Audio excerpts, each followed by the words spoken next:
I'm often asked two questions. Question number one is, how do you actually learn an Asian language, or is it difficult to learn an Asian language? And the second most common question that I'm asked, mostly from my students of course, is the question, what's harder to learn, Chinese or Japanese? Let's answer these questions.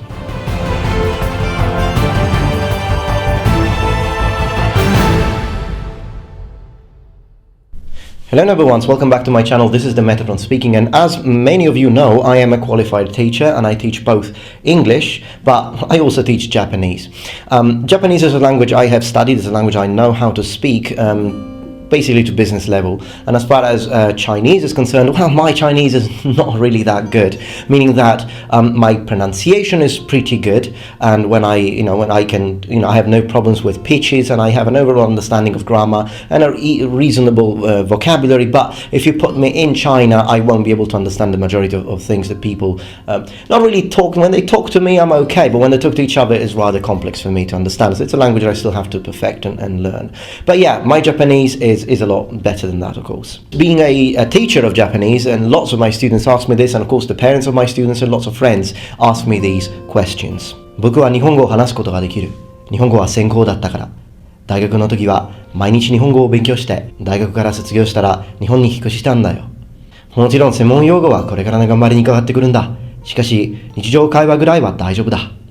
So Japanese is not a problem, but how do you learn an Asian language? How difficult is it? Well, difficulty in language learning is a very difficult topic to address. In fact, quite a few times I hear people saying the hardest language in the world is this, the hardest language in the world is that. And these statements don't really make sense, because language difficulty is proportional to loads of different variables. For example, what is the native tongue of the person who is trying to learn said language? Because that, of course, will pave the way to the actual learning of the language itself. For example, if you wish to learn Spanish as an Italian, it will be a lot easier than it would be for a Korean to learn Spanish, okay? Because you've got already quite a lot of vocabulary which is rather similar. And of course you've got false friends, but the amount of false friends you have, both between Italian and Spanish, but also between English and Spanish, and I've had to tackle a few of those myself, do not pose a threat which is in any way comparable to the sort of difficulty and problems that a Korean native speaker would have to face in order to master Spanish. Still possible, but definitely a completely different level of difficulty. So saying that Spanish is an easy language, no, Spanish is easier if you learn it as a Romance language speaker. So there are subjective points, but there are also objective points. There are languages that have a more complex grammar, absolutely, and those will be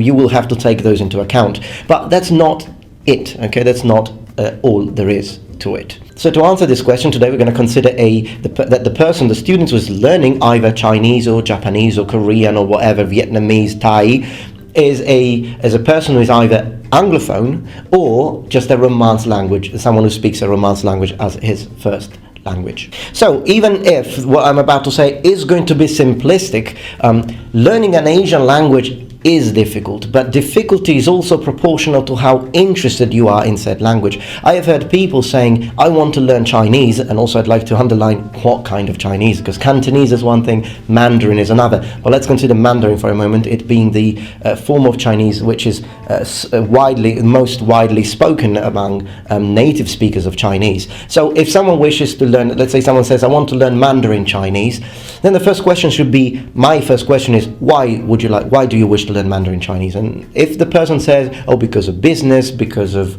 work-related reasons, then my second question will be, okay, but do you like Chinese culture? Do you like Chinese people? Because if the answer is, not really, or like I've heard some students, no, I hate them, then you're never going to make it, okay? Because these languages, because of their inner complexity, and because of the fact that they are very different from our basic matrix or linguistic matrix that we have in our brains, if you don't love them, you will never spend the amount of time required to master these languages. So you might as well change, do something else, learn Spanish if you're not a Spanish speaker already.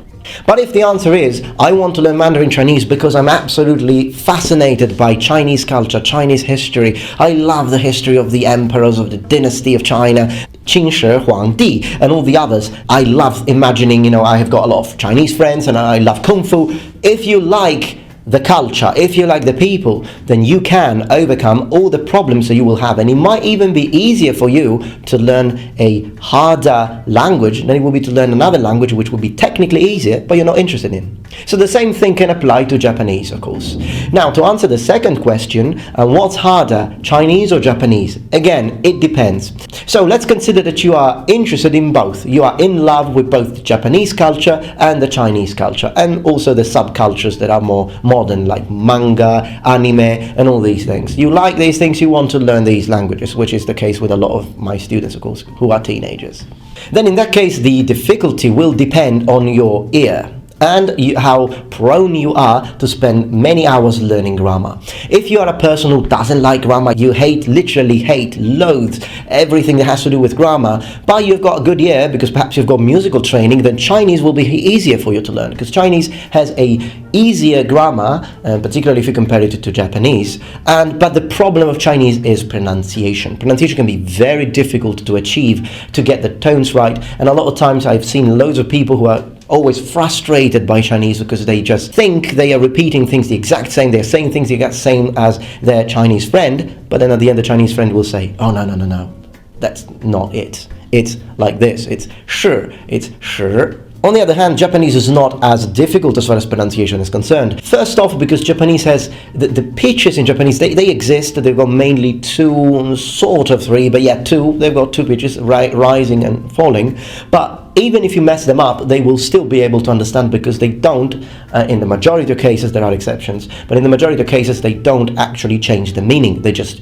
sometimes they are even regional differences, whereas in Mandarin Chinese, you have to be very careful, because if you change the pitch of a word, it will mean something else. So the famous example is ma, which means horse, and ma, which means mother. Now, also in Japanese, you've got words like this, like for example, you've got ame, which is rain, and ame, which is candy or a sweet. But put in a context, it won't be a problem at all, even if you mess them up. Also because, for example, if you say the word for dog, where in the Tokyo accent it will be inu, then if you go to Osaka, they say inu, etc. So intonation can vary depending on the area, but it will still be perfectly understood.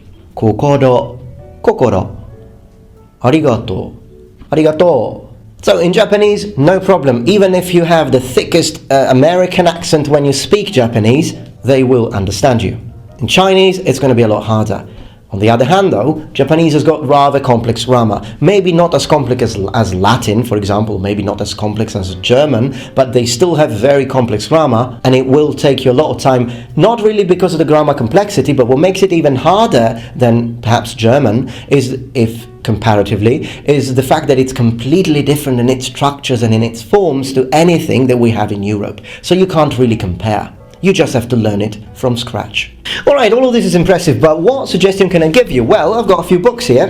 These are the books that I've used. For example, now this one is in Italian, but you can also, of course, find it in English. It's the International Christian University book. It's Japanese for college students, Corso di lingua giapponese in Italian, and it's a very good book, but it's a book that needs to be used together with a teacher, or at least a friend who understands Japanese, because if you just use it on its own, yes, you will learn kanji, yes, you will learn the grammar, but you will be lacking a lot of vocabulary that is very important. So a good idea, if you don't have a teacher, is to use this book and perhaps follow a YouTuber you like who teaches Japanese. In combination, these two things can build up a reasonable level of fluency, although please keep in mind that with these languages, and I would say with any language on the planet, but particularly with these languages, if you don't spend at least 1 year in the country, forget speaking the language.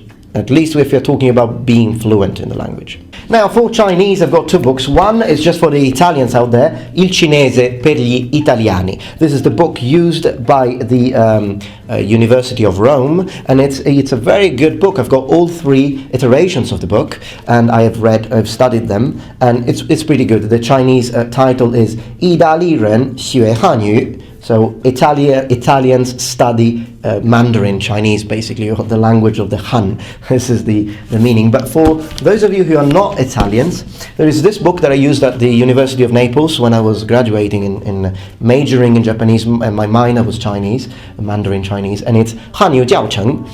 This is a very good book because it's full of readings, so you can actually, and then these readings are very conversational, so you can actually learn the Hanzi, so the characters, and also you can learn memorize even sentences that you can use with your Chinese friends. For example, let's read something. 晚上你常做什么？复习课文，预习生词，或者做练习，有时候上网跟朋友聊天儿。或者收发 email, etc. So it's full of interesting readings, loads of vocabulary. So yes, these are the 3 books that I suggest you. You can find them on Amazon, you can find them on eBay. They are not expensive. Maybe the Italian one is a little expensive, but the other ones are not particularly expensive, and they will help you out with learning the language.